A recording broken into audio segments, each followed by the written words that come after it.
Baik, untuk topik kali ini, pada hari ini sangat spesial. Kenapa sangat spesial? Karena berkaitan dengan bulan Ramadan, berkaitan dengan bulan puasa, berkaitan dengan ibadah Muslim yang dilaksanakan sekali setahun sebanyak selama 1 bulan, ya.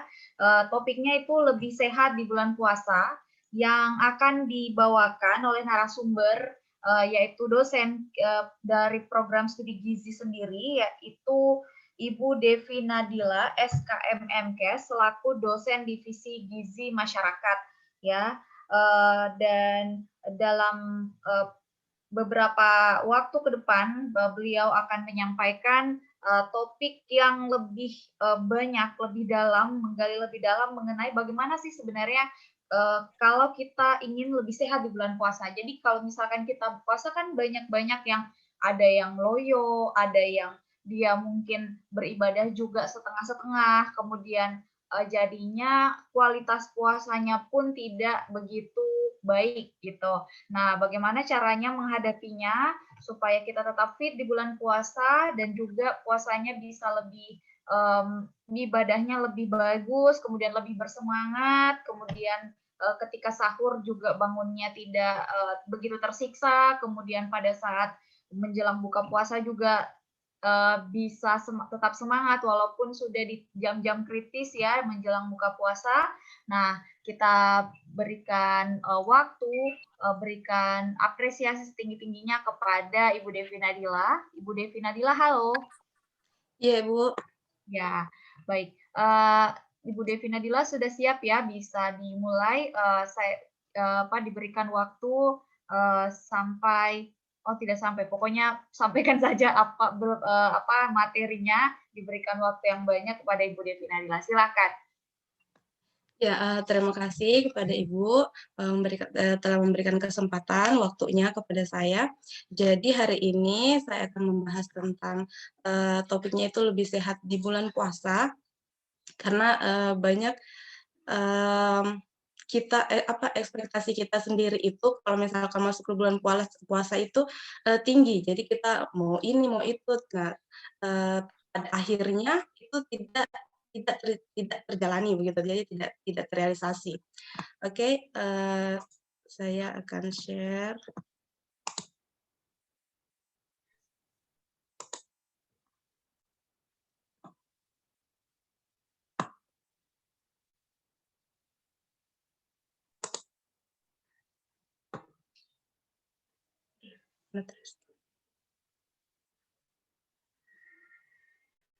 Sebentar ya, saya sementara share.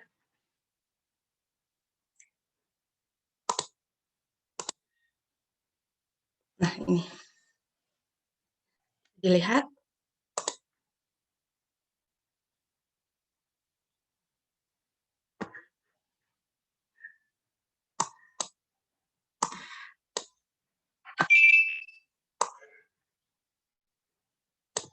Nah, oke. Ini adalah tema yang kita angkat karena yang saya angkat ya karena memang ini adalah seminar series Jumatan Gizi yang pertama kali dilakukan di bulan puasa. Jadi saya ingin membahas tentang bagaimana kita melakukan puasa tapi dalam pandangan kesehatan dari segi, karena banyak kita sebelum masuk di bulan puasa itu terjadi pada saya juga. Sebelum masuk di bulan puasa, itu tujuan saya itu yang pertama adalah saya ingin diet di bulan puasa yang pertama tujuannya. Terus selain beribadah ya untuk kesehatan, pasti saya maunya tuh pertama kita mau diet, terus mau atur pola makan yang baik karena ini mumpung bulan puasa kita tidak makan dari dari terbit matahari sampai terbenamnya matahari, kurang lebih 13-14 jam kita tidak makan. Nah, itu yang tujuan kita itu, oh iya, saya mau atur pola makan saya yang pertama, saya mau diet, pokoknya nanti karena saya tidak makan, jadi gula darah saya bisa dikontrol misalkan untuk penderita diabetes, itu ekspektasinya dia bisa kontrol gula darahnya. Untuk yang penderita kolesterol, oh bisa saya ini turun kolesterol karena puasa, saya tidak makan apa-apa, begitu. Tapi pada saat setelah bulan puasa, yang terjadi itu malah sebaliknya. Nah, yang terjadi itu malah setelah lewat 1 bulan kita puasa selama 13 sampai 14 jam sehari, malah terakhir berat badan kita malah bertambah, yang pertama. Terus gula darah kita tinggi, terus kolesterol kita tinggi. Tujuan-tujuan kita sebelum bulan puasa seperti itu. Nah,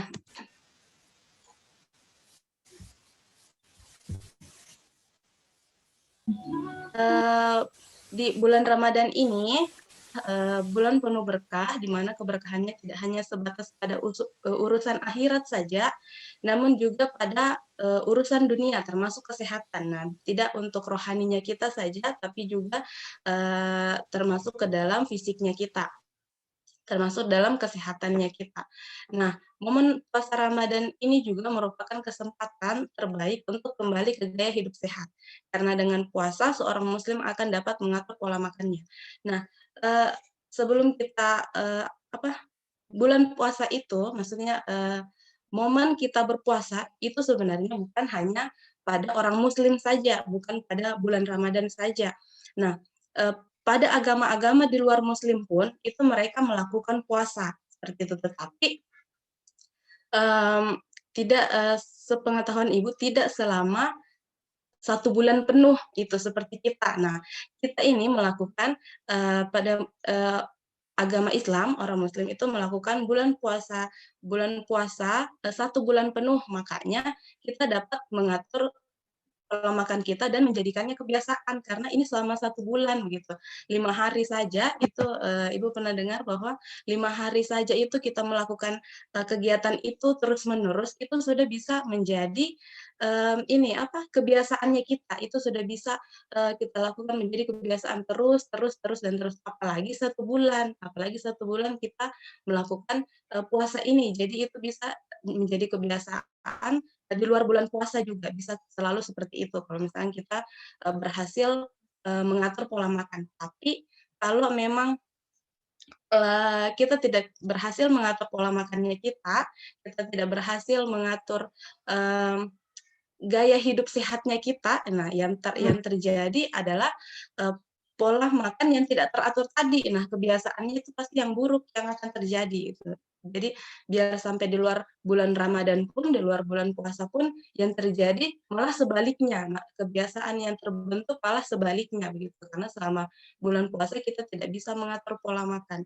Memang sangat susah mengatur pola makan di bulan puasa ya, karena godaan-godaan kalau misalkan kita puasa selama 13-14 jam, pas kita buka puasa memang godaannya banyak sekali.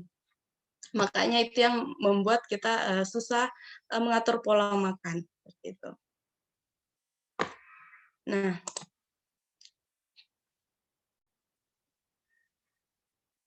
seperti ini puasa Ramadan bagi kesehatan ibu hamil. Jadi kita bahas dari berbagai sisi bagaimana kesehatan pada ibu hamil, bagaimana kesehatan yang dilakukan pada orang yang penderita diabetes, karena ada juga golongan-golongan yang tidak diwajibkan untuk berpuasa. Nah, salah satunya adalah ibu hamil. Jadi dia tidak diwajibkan untuk berpuasa karena memang ibu hamil itu dia membutuhkan nutrisi lebih, dia membutuhkan zat gizi lebih untuk membangun mau itu kebutuhan dirinya maupun kebutuhan janinnya. Nah, pada jurnal ini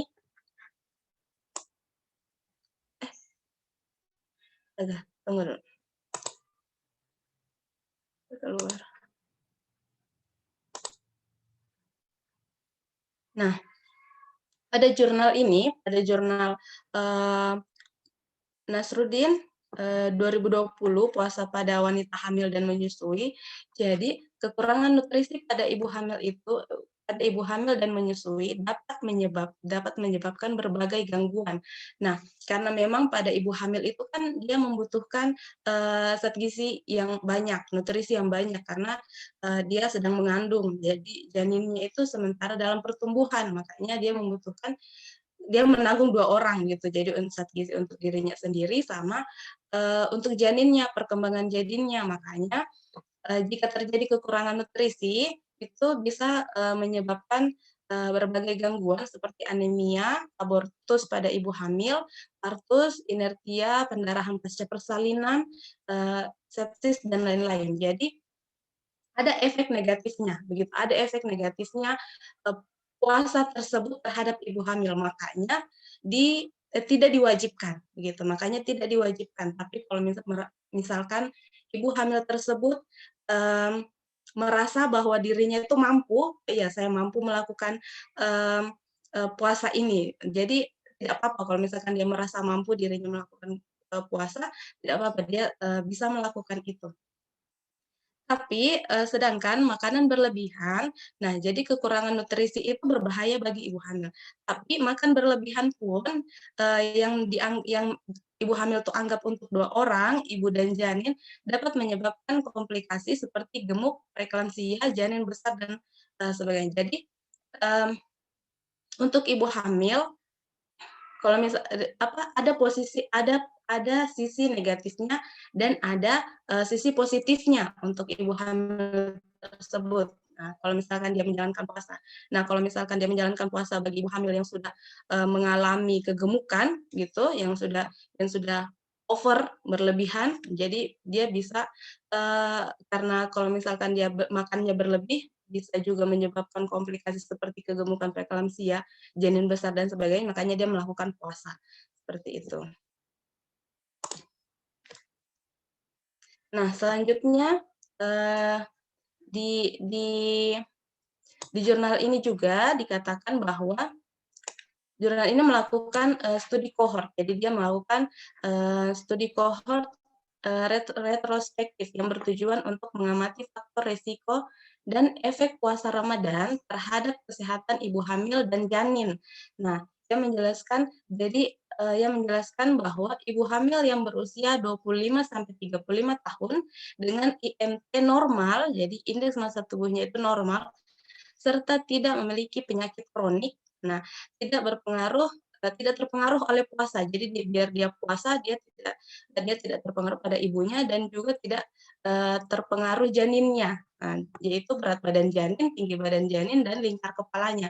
Jadi ibu hamil tuh bisa melakukan puasa asalkan jadi bisa digarisbawahi dia IMT-nya normal, terus tidak memiliki penyakit kronik, tidak memiliki penyakit penyerta. Jadi ibu hamil ini dia bisa puasa, jadi kan tidak diwajibkan karena tadi bisa terjadi kekurangan nutrisi pada ibu hamil, tapi juga bisa menjadi solusi bagi ibu hamil yang sudah kelebihan makannya seperti itu. Jadi kalau untuk ibu hamil yang ingin berpuasa sebaiknya konsultasi dulu karena harus ada hal-hal yang dihitung, harus ada hal-hal yang dipersiapkan, diperiksa sebelum dia melakukan puasa. Seperti kita periksa dulu IMT-nya, terus kita lihat dulu ada tidak penyakit kroniknya. Kalau misalkan tidak ada, terus IMT-nya normal, baru dia bisa puasa. Seperti itu. Karena kalau misalkan untuk ibu hamil yang normal, jadi tidak berpengaruh terhadap berat badan bayi, tinggi badan bayi, dan lingkar kepalanya. Terus selain jurnal ini, jurnal Muhammad Khalaf, jadi Effect of Ramadan Fasting on Amniotic Fluid Index in last month of pregnancy. Jadi penelitian ini juga mendapatkan hasil bahwa menjelaskan bahwa puasa Ramadan tidak mempengaruhi jumlah cairan ketuban. Nah, jadi ibu hamil dapat berpuasa dengan jadi tidak perlu khawatir cairan ketubannya itu berkurang begitu. Jadi tidak ada pengaruhnya terhadap jumlah cairan ketuban. Jadi bisa aman melakukan puasa tersebut asalkan itu tadi dikontrol dulu seperti itu. Jangan sampai dia ada penyakit-penyakit penyerta lainnya, penyakit kronik, dan juga IMT-nya tidak normal, nah ya itu yang tidak diwajibkan berpuasa, seperti itu. Nah, selanjutnya puasa Ramadan bagi pasien sindrom metabolik diabetes mellitus. Nah, ini juga untuk pasien diabetes. Biasanya kan orang pasien diabetes itu, dia puasa, jadi dia pikirnya kalau saya puasa, mmm, apa, gula darah saya bisa turun, karena kan dia tidak makan gitu. Tapi di jurnal ini, itu di sisi lain juga ditemukan banyak kasus hipoglikemi berat. Jadi karena dia, puasa terlalu banyak, terus dia tidak bisa mengonsumsi obat, nah itu juga, ini kan juga tidak diwajibkan, berpuasa orang yang menderita penyakit tertentu karena harus minum obat misalkan, jadi tidak diwajibkan puasa. Nah, kalau dia puasa, pada penelitian ini, mmm responden-responden yang melakukan puasa itu, banyak ditemukan kasus hipoglikemi berat pada pasien diabetes mellitus yang menjalankan, puasa Ramadan. Sebagaimana penelitian yang dilakukan pada ini, kepada 12.243 responden yang terdiri dari 1.070 responden menderita diabetes tipe 1, terus ada 11.173 responden dengan, diabetes tipe 2. Jadi dia mengalami, hipoglikemi berat, tapi kasus ini terjadi hanya sebatas pada pasien yang merubah dosis injeksi insulin. Jadi, terjadi karena, pasien tersebut tuh merubah, dosis injeksi insulinnya, seperti itu. Nah, untuk diabetes juga itu kan tadi, efek negatifnya begitu, efek negatifnya, eee, pasien diabetes yang menjalankan ibadah ibadah puasa begitu ya, menjalankan, puasa.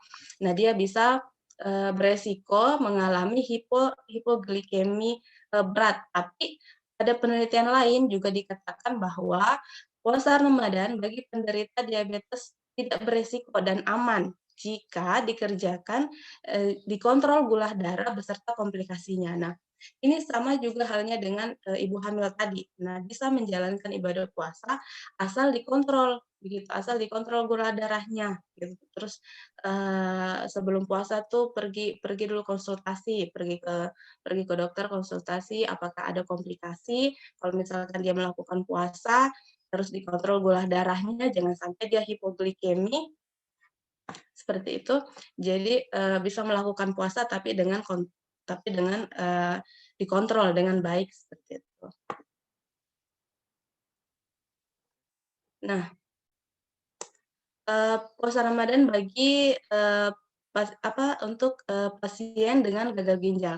Nah, mmm, di bulan di jurnal ini dikatakan bahwa pasien dengan gagal ginjal juga aman untuk melaksanakan puasa Ramadan. Nah, jadi untuk pasien yang gagal ginjal itu, kan biasanya dibilang pasien untuk gagal ginjal kan harus selalu minum gitu, tapi, eee, di jurnal ini dikatakan bahwa aman untuk melaksanakan, puasa Ramadan karena alasan yang pertama, puasa Ramadan itu dapat menurunkan tekanan darah, sehingga hal tersebut tentunya meningkatkan kerja dan fungsi ginjal. Terus yang kedua, puasa Ramadan dapat menurunkan berat badan, di mana akan berdampak pada, fungsi, jantung dan ginjal, iya. Puasa Ramadan dapat menurunkan berat badan, tapi kalau misalkan dia itu tadi melakukan pola makan yang bagus begitu. Jadi, bisa menurunkan, eee, lemak begitu karena, kita kan,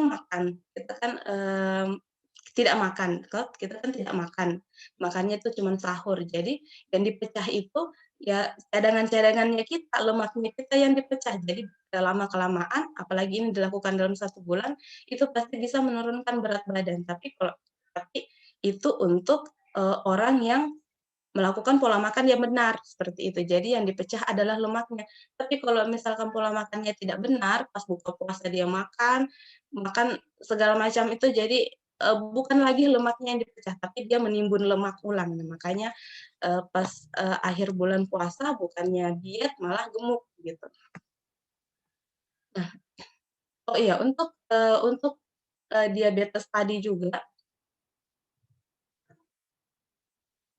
belum, untuk pasien diabetes ini, jadi, mmm Pengalaman Ibu juga melakukan penelitian untuk, diabetes, jadi kan Ibu dulu penelitian, tesis itu, mmm, pemberian teh, jadi Ibu bikin teh teh, teh herbal dari daun Afrika itu diberikan pada pasien, prediabetes.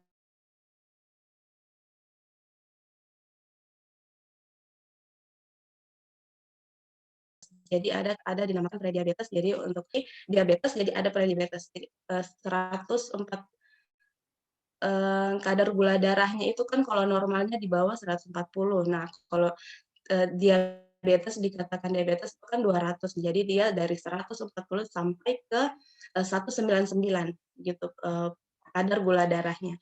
Nah, Ibu penelitian pada saat, sebelum puasa Ibu penelitian, oh iya banyak yang mengalami prediabetes. Nah, karena penelitian pengambilan sampelnya ini pemeriksaannya panjang waktunya, jadi sampai memasuki bulan puasa. Nah, pada saat memasuki bulan bulan puasa ini, yang banyak tadi, mengalami prediabetes pada saat bulan puasa malah berubah menjadi diabetes. Nah, seperti itu karena pada saat bulan puasa dia lebih banyak mengonsumsi yang manis-manis, seperti, pas buka puasa, dia mengonsumsi apa tadi, dia konsumsi, sirup, es buah, terus dia pokoknya yang manis-manis semua dikonsumsi pas buka puasa. Pokoknya tidak ada takarannya. Nah, setelah itu dia pergi tarawih, pulang tarawih dia minum lagi es sirup dan lain-lain, jadi disambung. Nah, itu makanya, pas bulan puasa bukannya menurun malah meningkat begitu, yang tadinya dia prediabetes, pas puasa dia menjadi diabetes, seperti itu. Karena pola makan yang tidak diatur tadi. Nah, selanjutnya puasa Ramadan bagi, pasien gangguan kolesterol dan obesitas. Nah, ini yang jadi, pada jurnal ini menjelaskan bahwa, puasa Ramadan secara signifikan menurunkan kadar LDL. Jadi, dia bisa menurunkan kadar LDL.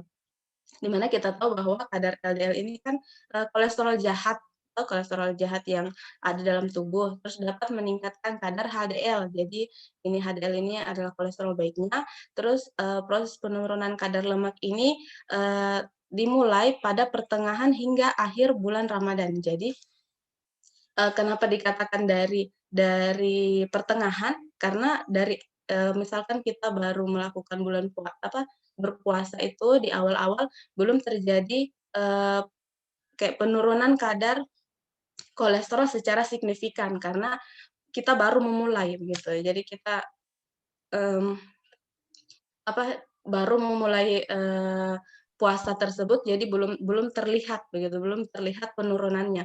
Nah, di pertengahan karena sudah lama kita melakukan puasa, di pertengahan sudah kelihatan secara signifikan penurunannya sampai di akhir Ramadan. Kalau misalkan kita ya itu tadi mengatur pola makan dengan baik. Karena kalau misalnya kolesterol kan, terus obesitas, itu kan, biasanya pada, hari-hari kalau misalnya kita tidak puasa, itu kan kalau kita makan nanti, mmm, apa, eee, ca apa, digunakan untuk beraktivitas. Nah, yang tidak digunakan untuk beraktivitas itu akan disimpan kan, disimpan dalam bentuk, glikogen di hati atau disimpan dalam bentuk trigliserida, sel-sel lemak, jadi kalau misalkan kita puasa, jadi itu semua yang digunakan dalam tubuh, karena kita tidak, kita tidak ada asupan, jadi yang dipecah untuk melakukan, aktivitas sehari-hari selama puasa itu, cadangan-cadangan dalam tubuh kita yang dipecah. Nah, makanya, eee jurnal ini mengatakan bahwa terjadi penurunan, kolesterol, LDL, HDL kan kolesterol sama trigliserida. Nah, terjadi, penurunan, kolesterol dan, obesitas begitu. Karena itu yang dipecah untuk, melakukan aktivitas sehari-hari selama bulan Ramadan. Tapi kalau misalkan asupannya berlebih selama bulan Ramadan, bukannya dipecah malah kita melakukan penimbunan kembali. Nah, ketika puasa juga saluran pencernaan kita itu sedang dalam masa istirahat, fase istirahat karena eh, tidak melakukan lagi pencernaan dari setelah sahur karena kita kan melakukan puasa. Jadi kita tidak makan, tidak minum, jadi tidak ada penyerapan makanan. Jadi saat fase istirahat ini, sel-sel yang bermasalah dalam pencernaan sedang mengalami proses perbaikan atau peremajaan sehingga saluran cerna bisa kembali berfungsi dengan baik seperti itu. Jadi selain kita bisa mengatur pola makan, jadi sel-sel pencernaan kita juga itu bisa mengalami proses perbaikan seperti itu. Nah, untuk mengatur agar gula darah tadi tidak tinggi, terus kolesterol bisa turun, berat badan bisa turun. Nah, ini juga kita sudah share ya di akun gizi. Jadi ada kiat-kiat untuk bagaimana caranya untuk mengatur pola makan selama kita berbuka puasa dan sahur, karena pada saat itu saja kita makan. Nah, yang pertama berbuka puasa itu adalah pilihlah jenis makanan yang sangat diperlukan oleh orang yang berbuka puasa adalah jenis-jenis makanan yang mengandung gula, zat cair yang mudah dicerna oleh tubuh. Nah, jadi jangan pas buka puasa jangan langsung makan karbohidrat kompleks begitu. Jadi makan dulu karbohidrat sederhana karena langsung bisa dipecahkan, namanya karbohidrat sederhana, terus ikatannya itu tidak sekompleks karbohidrat kompleks begitu, jadi bisa langsung dipecah dan dicerna begitu, langsung bisa diserap jadi energi. Jadi habis buka puasa minum air, terus langsung makan yang manis-manis dulu supaya kembali tenaga kita untuk bergerak. Jadi langsung bisa cepat diserap. Seperti itu. Ya, yang disarankan kalau misalnya kita untuk umat muslim, yang disarankan Nabi kita itu makan kurma dulu, karena itu yang mudah dicernakan.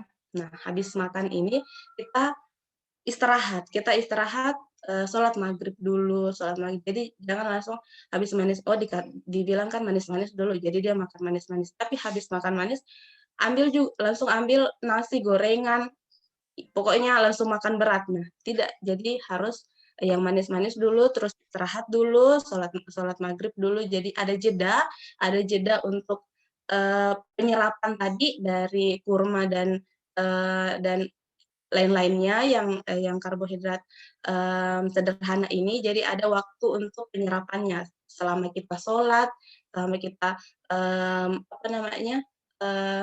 selama kita melakukan aktivitas lain setelah kita makan ini, gitu. Jadi ada waktunya untuk penyerapan. Jadi jangan langsung makan yang berat supaya pencernaan juga tidak shock langsung yang berat, yang full masuk begitu.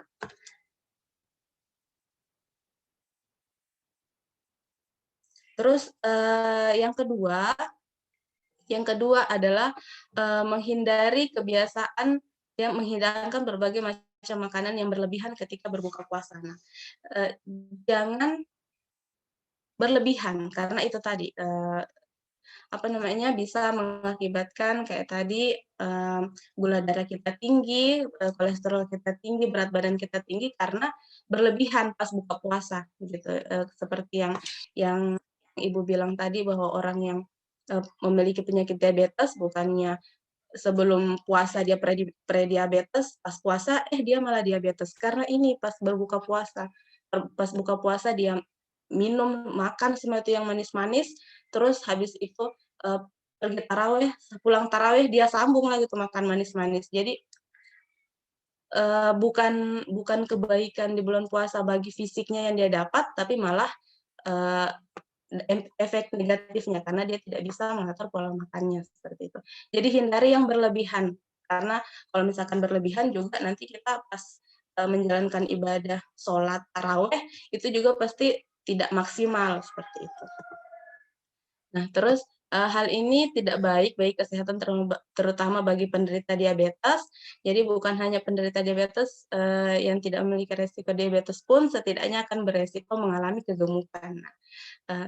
Ini sesuai dengan penelitian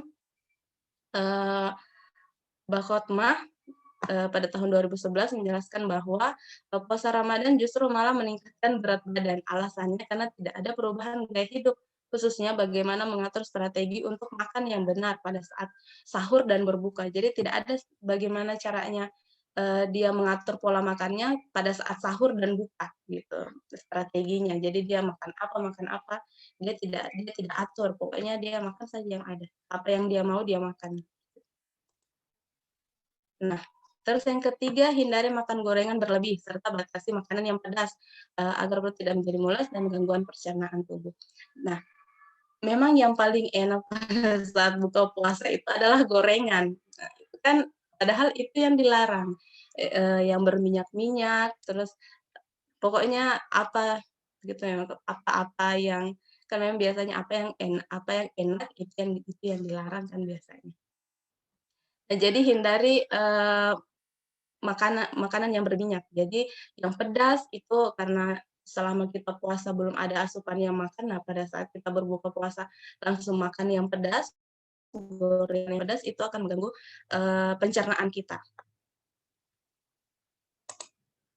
Nah, terus pada saat sahur itu yang pertama makan sebelum menjelang imsak. Jadi supaya ada waktu istirahat seperti itu. Jangan jadi terus kita tidak buru-buru, jangan nanti berapa menit mau imsak baru bangun makan. Nah, itu kan makannya terburu-buru pastinya, terus tidak sempat, misalkan mengatur saya makan ini, saya makan pokoknya langsung makan saja karena sudah mau imsak begitu. Terus jadi dia tidak bisa mengatur apa-apa, terus makannya buru-buru. Nah, terus yang kedua, sahur yang baik adalah sahur dengan porsi yang sedang dengan memberikan energi yang cukup selama berjam-jam, yaitu karbohidrat kompleks dan serat. Ya, pas sahur yang disarankan adalah karbohidrat kompleksnya karena kan lama dipecah, karbohidrat kompleks kan lama dipecah. Jadi bertahan selama kita puasa 13 sampai 14 jam itu bisa bertahan kalau misalnya kita makan karbohidrat kompleks. Tapi kalau kita pas sahur makannya karbohidrat sederhana, kita makan yang manis-manis saja karena misalkan ada sisa buka puasa tadi malam terus itu lagi dimakan sahur. Nah, itu yang tidak bisa bertahan selama beberapa jam karena cuma beberapa jam saja sudah habis dipecah. Nah, seperti itu. Jadi tidak ada lagi tenaga, tidak ada lagi energi yang bisa dihasilkan. Makanya pas puasa tidak produktif lagi karena tidak apa namanya tidak ada lagi tenaganya untuk beraktivitas. Terus yang ketiga tidak langsung tidur ketika sudah sahur. Nah, jadi memang sudah diatur ya, dalam agama itu semuanya tuh sudah diatur begitu. Jadi kalau misalnya kita sudah sahur sudah makan sahur, terus habis itu kan imsak ini pada saat orang azan itu baru imsak kan. Nah, pada saat kita setelah makan orang azan. Nah, orang azan jadi kita harus sholat dulu. Jadi jangan langsung tidur. Memang sudah diatur. Seperti juga buka puasa. Buka puasa kan pada saat orang azan maghrib. Jadi makan saja dulu yang manis-manis terus sholat saja dulu. Karena itu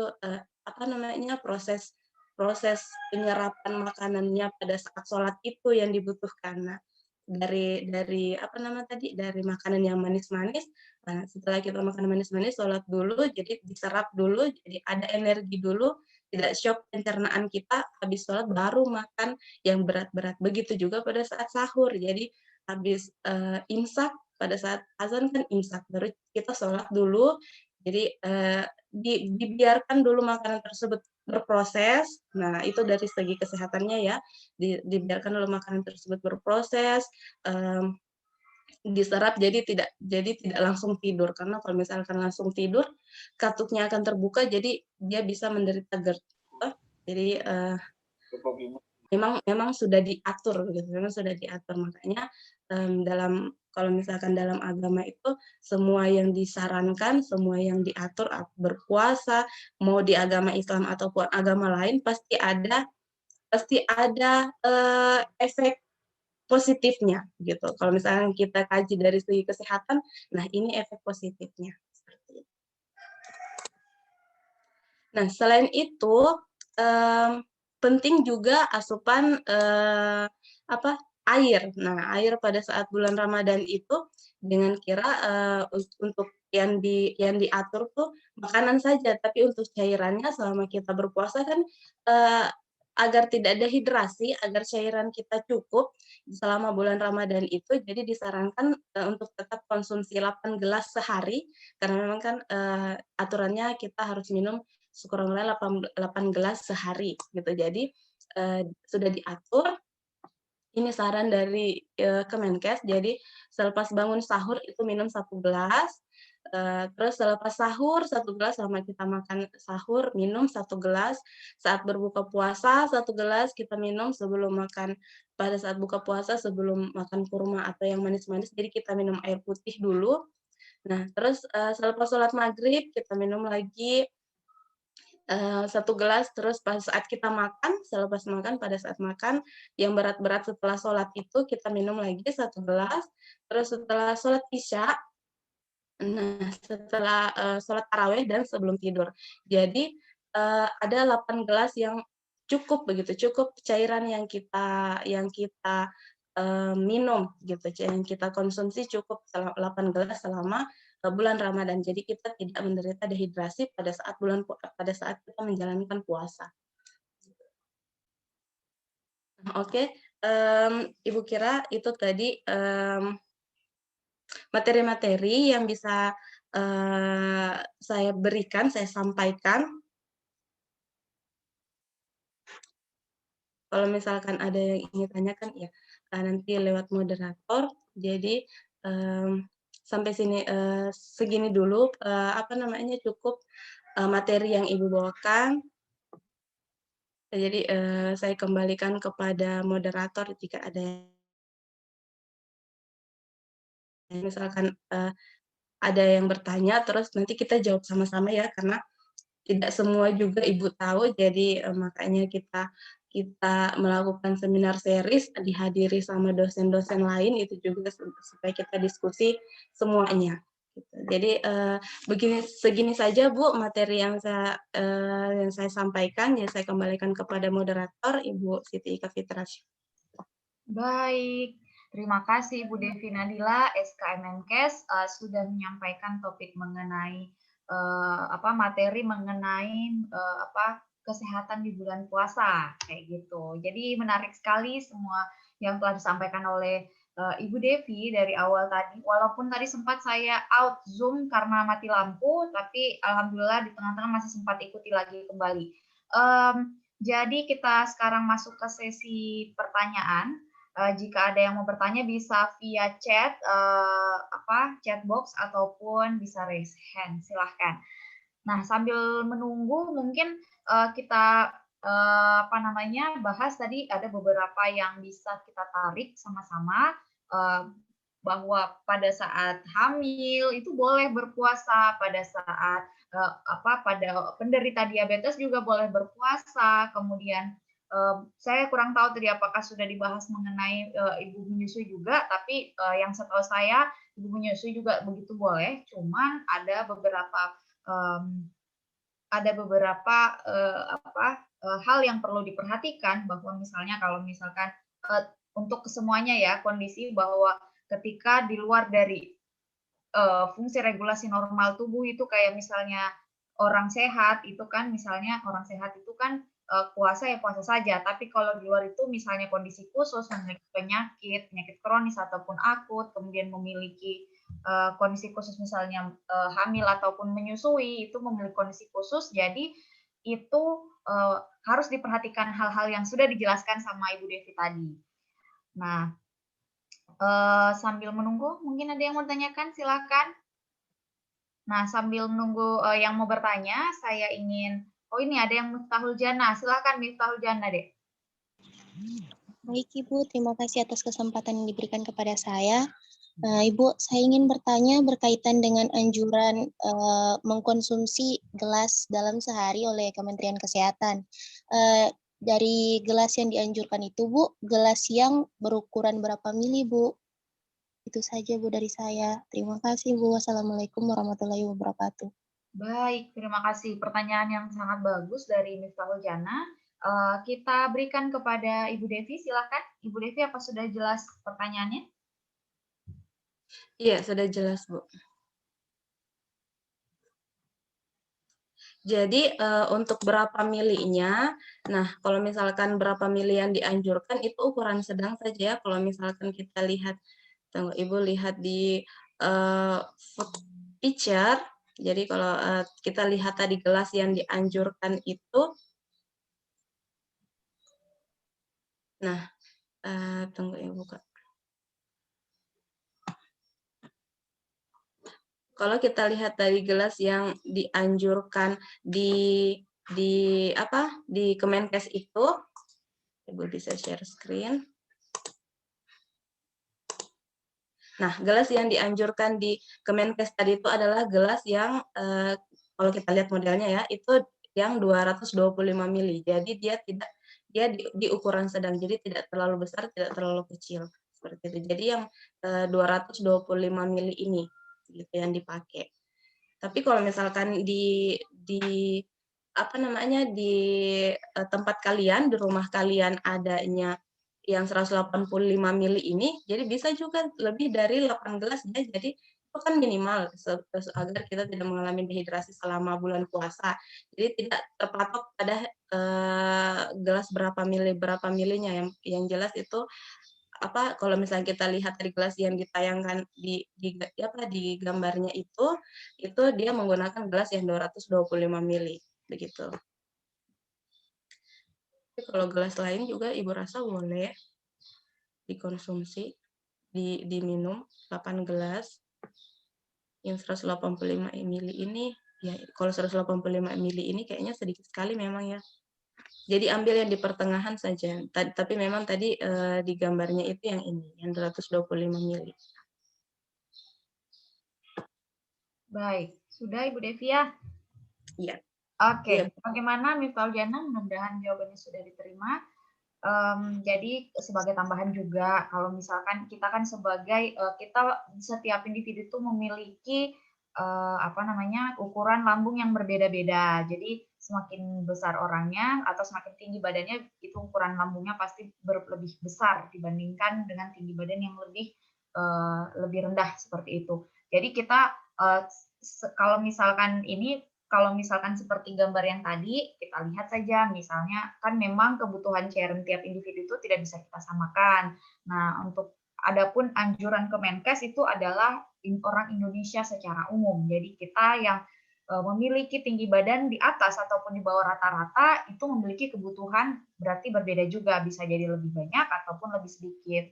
Adapun misalnya ukuran gelas tadi, ya kita sesuaikan dengan ukuran lambungnya kita. Misalnya ukuran lambungnya kita sudah kenyang, misalnya kita memiliki, makanya pentingnya kita mengonsumsi cairan itu dimulai sebelum kita makan, gitu kan. Jadi tadi sudah dikatakan sama Bu Devi juga bahwa minum dulu baru habis itu makan. Nah, itu juga bisa mempengaruhi kapasitas lambungnya kita untuk menampung makanan. Jadi misalnya yang awalnya kita sudah lapar sekali, pas habis minum, kita nafsu makannya sudah tidak begitu banyak dibandingkan kita langsung menghajar makanan yang ada di depan mata, apalagi enak-enak, apalagi bermacam-macam seperti itu ya.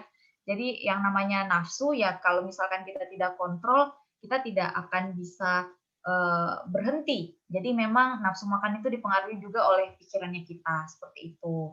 Jadi kita sesuaikan dengan ukuran lambung juga. Jadi kalau sudah merasa cukup, lambung akan memperingatkan. Jadi memperingatkan otak bahwa, hai saya sudah kenyang. Jadi kita akan berhenti dengan sendirinya. Jadi anjuran Kemenkes tadi juga mengatakan bahwa itu secara umum untuk orang Indonesia. Baik, alhamdulillah kita ke pertanyaan kedua, Ibu Devi. Ada di sini Arini Puspitasari bertanya, Melihat sekarang banyak yang mengalami GERD, bagaimana jika dalam kondisi seperti GERD anxiety disorder? Apakah tetap boleh untuk berpuasa dan tipsnya agar tidak kambuh penyakitnya, Bu, dan jadi lebih sehat? Terima kasih sebelumnya, Ibu. Silakan, Ibu Devi. Ya, terima kasih, Bu. Jadi untuk penyakit GERD tadi itu juga dijelaskan pada saat tips pada saat sahur tadi. Jadi setelah makan jangan langsung tidur karena itu yang menyebabkan GERD ini asam lambung itu naik karena terbuka katupan karena kita masih dalam kondisi kenyang terus langsung baring, jadi posisinya seperti itu. Terus bisa berpuasa kalau misalkan ditanya apakah bisa berpuasa atau tidak, itu bisa melakukan puasa karena GERD ini juga yang mempengaruhi kan tingkat stres. Nah, kalau kita berpuasa kan untuk umat muslim itu kan kita berpuasa terus niatnya untuk menenangkan batin. Kan kalau orang puasa kan pasti yang disarankan adalah mengaji, terus menenangkan batin itu kan bisa menurunkan tingkat stres. Nah, saran-sarannya, tips-tipsnya agar itu tidak kambuh, jadi seperti itu tadi, jangan setelah makan itu, apalagi makannya terburu-buru, makanya dikatakan pada saat sahur jangan makan pas sudah mau imsak, karena itu tidak akan bagus makannya kita, karena pasti makan terburu-buru. Kalau misalkan tinggal berapa menit baru imsak, nah apalagi setelah makan tuh langsung tidur, tidak membiarkan dulu itu proses pencernaan berlangsung dengan baik, makanya itu akan terjadi GERD seperti itu tadi. Terus asam lambungnya bisa naik. Nah, pada saat berbuka puasa, tipsnya itu ya itu tadi, jangan makan gorengan, jangan makan yang langsung pedis, jangan makan yang langsung asam. Jadi memang anjurannya adalah yang pertama adalah makan yang manis-manis dulu agar tubuh diserap dulu diserap dulu, bisa langsung menyerap karbohidrat tadi untuk menghasilkan energi. Jadi tidak langsung makan yang gorengan berminyak, tidak langsung makan yang pedas-pedas, yang asam-asam, karena itu akan yang mempengaruhi asam lambung tadi, itu yang akan mempengaruhi saluran pencernaan tadi, karena belum ada apa-apa langsung tiba-tiba makan yang berminyak, tiba-tiba makan yang berat, yang pedis. Nah, itu tips-tipsnya. Pokoknya pada saat buka puasa jangan langsung makan yang berat-berat, jangan langsung makan yang pedis-pedis.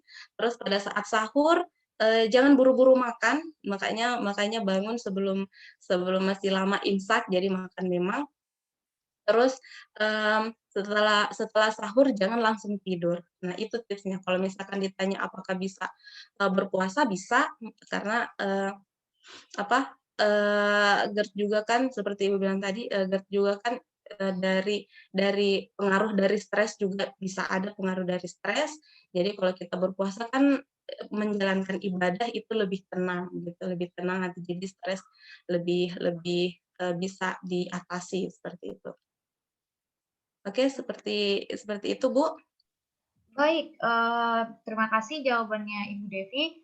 Semoga sudah diterima ya oleh Adinda Arini. Baik, yang ingin mungkin juga untuk masalah GERD itu banyak sekali juga yang alami. Jadi memang saya sendiri dulu adalah penderita GERD sebelum mengenal gizi ya. Jadi saya sampai kuliah pun masih GERD waktu itu, sampai bisa muntah. Cuman entah kenapa puasa malah jadi obat buat GERD saya. Jadi saya tidak pernah mengalami GERD pada saat puasa, tapi bisa mengalami GERD ketika tidak berpuasa. Jadi nggak tahu kenapa, ada apa sama tubuh saya. Kemungkinan bisa juga dipengaruhi oleh pikiran. Jadi kalau kita mendoktrin atau mendoktrin tubuhnya kita bahwa kita sedang berpuasa, kita sedang beribadah, kayaknya tubuhnya kita juga pintar, cerdas, jadi dia bisa beradaptasi sendiri dengan ini, dengan tetap, walaupun kita harus sebagai ini, kita harus tetap memperhatikan pola-pola makan juga, jangan yang seperti dibilang Bu Devi tadi, jangan sampai makan yang seperti yang sudah disebutkan lah tadi gitu. Sama yang pernah saya baca juga katanya GERD itu ataupun MAH itu sama semua, masalahnya ada di pencernaan, khususnya di lambung. bisa diatasi dengan mengonsumsi minuman atau makanan yang mengandung prebiotik ataupun probiotik. Jadi kayak memang bagus sekali katanya yang sudah saya baca, walaupun saya tidak menerapkan karena saya bukan penderita itu. Dan memang manfaat dari minuman atau makanan prebiotik itu sangat-sangat bermanfaat ya. Jadi jangan ragu untuk mencari tahu solusi kira-kira apa yang baik untuk dikonsumsi oleh penyakit-penyakit tertentu kayak gitu ya. Oke, bagaimana yang lain, ada lagi yang mau ditanyakan? Silakan. Baik, ada Siti Fajra. Bentar, ini jam berapa? Oh ya, sedikit lagi. Siti Fajra, apakah jika seseorang memiliki kebiasaan yang ketika berbuka langsung memakan nasi dan lauk yang berat, mungkinkah ada efek dari hal tersebut, Ibu? Siti Fajra yang ingin saya tanya, efek terhadap apa ini maksudnya? Iya Ibu, terima kasih. Mungkin kayak lambungnya begitu Ibu, terasa sakit atau bagaimana? Oh, efeknya terhadap pencernaan. Lambung, ya. Lambung, baik. Ya, terima kasih. Silakan, Ibu Devi. Iya, terima kasih Ibu. Jadi jika ditanyakan ada tidak akibat ke lambungnya, akibat ke pencernaannya, tentu ada karena sistem pencernaannya kita yang tadinya kosong, yang tadinya tidak makan apa-apa, terus langsung makan nasi, langsung makan yang berat-berat, itu pasti saluran pencernaannya kita tuh langsung syok. Nah, itu nanti salah satunya yang untuk yang GERD tadi itu. Nah, salah satu tips agar tidak MAH kan tidak GERD, tidak lambungnya, sistem pencernaannya kita tidak sakit, tidak shock, itu adalah salah satunya jangan makan yang langsung berat begitu. Terus ini juga kalau misalkan kita makan yang berat, itu kan kalau misalkan makan yang berat lama proses pemecahan karbohidratnya tadi, lama proses penyerapannya. Jadi kita tidak langsung mendapatkan energi dari situ, begitu. Kita pokoknya tidak langsung segar badan, tidak langsung dapat energi untuk beraktivitas karena memang yang langsung dimakan tuh yang langsung berat, langsung shock semua sistem pencernaannya kita. Kalau itu pengalaman Ibu sendiri juga ya, itu kan memang kalau misalnya bulan puasa, apalagi kita anak-anak kos kan biasanya tidak kayak jarang sekali memperhatikan bahwa kalau misalnya kita makan ini dulu, yang manis-manis dulu, apalagi tidak ada di kos, pokoknya apa yang ada itu saja langsung dimakan. Nah, apa yang enak itu saja yang langsung dimakan. Pokoknya di depan sana yang dijual gorengan, langsung nasi, langsung lauk. Pokoknya apa yang ada di situ saja. Nah, Ibu rasakan sendiri, pasti kita sakit perut pertamanya. Pasti kita kayak begah. Jadi kita tidak langsung kayak full, terus langsung tidak kuat bergerak karena itu dari akibat dari saluran pencernaannya kita shock begitu karena langsung makan yang berat-berat, jadi badan kita langsung tidak kuat bergerak, terus maunya sandar atau baring atau pokoknya kita tidak segar lah. Nah, beda halnya kalau misalkan kita minum air pas buka puasa, minum air putih dulu, makan kurma dulu 3 biji atau minum yang manis-manis dulu, baru kita pergi sholat. Nah, itu beda sekali rasanya. Nah, coba pasti kalian pernah rasakan sendiri. Kalau misalkan makan yang manis-manis dulu, pasti beda rasanya dengan yang langsung makan banyak, makan lauk. Makan lauk pasti saluran pencernaan kalian tuh shock. Terus kita jadi begah begitu rasanya, karena langsung full di dalam saluran pencernaannya kita, karena langsung makan nasi, langsung makan ikan, langsung makan yang berat-berat lah pokoknya, apalagi ditambah yang berminyak seperti gorengan, atau ditambah yang pedis-pedis, wah itu sudah pokoknya sudah tidak bisa bergerak, sudah sakit, sudah begah dirasa, pokoknya biar sholat sudah tidak kuat bergerak pokoknya. Jadi itu akibatnya kalau misalkan kebiasaan kita berbuka langsung pakai nasi sama lauk. Jadi memang langsung tidak kuat beraktivitas apa-apa lagi gitu. Jadi memang agama itu memang sudah mengatur begitu, sudah ada di hadisnya, sudah diatur memang kalau buka puasa tuh harus ini dulu, karena apa namanya, dampaknya itu dari segi kesehatan sudah kita lihat dampaknya itu seperti ini, begitu. Kalau misalnya kita langsung makan nasi dan lain-lain, sudah malas bergerak, jadi sudah tidak sholat maghrib, seperti itu. Jadi, memang sudah diatur seperti itu, karena dari, segi kesehatan ya ini akibatnya, seperti itu. Jadi, sebisa mungkin jangan makan yang, langsung yang berat-berat, jangan langsung makan nasi, karena, pasti pencernaan kita langsung syok, terus, eee, begah juga jadinya, begah. Jadi itu kan salah satu ini juga, apa namanya, salah satu tanda-tanda MAH itu kan saluran pencernaan kita, lambung apa namanya, kita rasanya tuh begah, jadi sudah tidak kuat bergerak dan lain-lain, seperti itu. Ya seperti itu, Bu, bagaimana, Baik, sudah ada jawaban dari Siti Fadjra, katanya sudah jelas ya. Terima kasih jawabannya Ibu Devi. Ada lagi yang mau bertanya, silakan. Jam berapa sudah ini? Jam 11. Baik, karena waktu sudah menempati pukul 11, mungkin sudah ada yang siap-siap untuk ibadah sholat Jumat. Kita akhiri saja dulu barangkali ya. Nah, sebelum kita mengakhirinya, kita mau ini tolong di-on-kan semua kameranya, supaya kita dokumentasi dulu ya, foto bersama.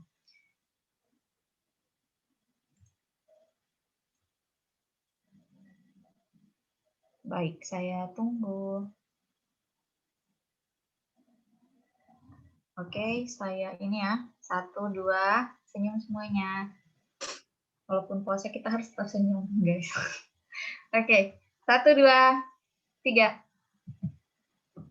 Bentar.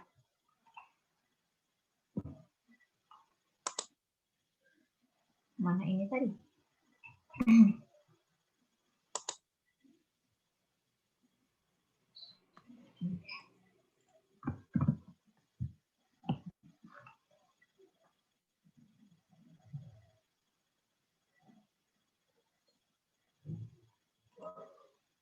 Baik, satu kali lagi ya.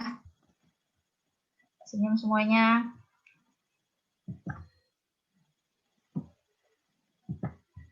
Oke.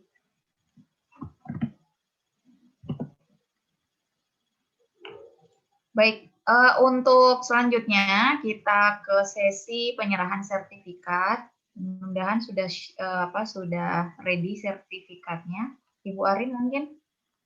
Baik, terima kasih kepada Ibu narasumber dan juga Ibu moderator. Saya selaku PJ yang akan memberikan sertifikat dari seminar series kali ini. Baik, saya dibantu sama Kakak Beni ya. Halo Kakak Beni. Kak Beni. Iya. Baik, ini adalah sertifikat buat narasumber kita, Ibu Devi Nadila SKM MKes. Saya serahkan sertifikat ini ya Bu. Terima kasih atas kesempatannya. ya terima kasih Bu Arin. Alhamdulillah. Sertifikat moderator. Sehat Bu Arin. Sertifikat moderator Ibu Siti Ika Fitrasa SGZ. Terima kasih Bu Ika. Terima kasih Bu Arin. Bagaimana ada baik Ibu Arin? Sehat? Iya. Semangat ya Bu Arin. Iya Bu. Akhiri Zoom meeting kali ini, saya ambil alih atau Ibu Ika? Kembalikan kepada saya saja. Baik, kembalikan kepada Ibu moderator. Baik, terima kasih semua atas partisipasinya, begitu banyak yang ikut ya, selalu di atas 100 partisipannya, dan saya yakin bahwa kenapa selalu di atas 100, karena memang kebutuhan kita akan informasi gizi dari waktu ke waktu itu tidak pernah habis gitu, karena memang ini terkait dengan kebutuhan primer kita, yaitu makanan. Jadi tahun ini bisa jadi informasi ini update, tahun depan informasinya sudah tidak update, jadi tahun depan bisa lagi terbaharui lagi informasinya. Jadi ini bisa mudah-mudahan materi yang disampaikan oleh Ibu Devi Nadila dan dosen-dosen lainnya itu menjadi inspirasi buat adik-adik sekalian, ataukah nanti ke depannya mau dijadikan sebagai bahan untuk skripsian ataupun bahan karya tulis ilmiah, itu sangat-sangat diperbolehkan. Dan semoga adik-adik juga bisa melampaui dosen-dosennya, jadi tidak hanya berhenti berkarya di sini, misalnya bisa ke depannya bisa lebih baik daripada dosen-dosen. Dan kita selaku orang-orang yang bergerak di bidang ahli gizi, di bidang gizi itu tidak berhenti hanya sampai di lingkungan kampus, tapi kita menyebar ke seluruh masyarakat untuk membagikan ilmu yang bermanfaat mengenai ilmu gizi, seperti itu. Saya pamit undur diri. Terima kasih kepada Bapak Ibu sekalian, adik-adik sekalian telah hadir dalam seminar series Jumatan Gizi episode 6, dan semoga di waktu yang akan datang akan kami kabari untuk episode 7 itu adalah Ibu Aryani SKM MGZ yang akan memberikan materinya lagi. Baik, sampai di sini semuanya. Selamat berpuasa, selamat berhari Jumat, dan besok libur ya. Walaupun sehari-harinya seperti libur sebenarnya. Baik, sampai jumpa semuanya. Assalamualaikum warahmatullahi wabarakatuh dan selamat pagi. Waalaikumsalam warahmatullahi wabarakatuh. Terima kasih, Bu. Terima kasih.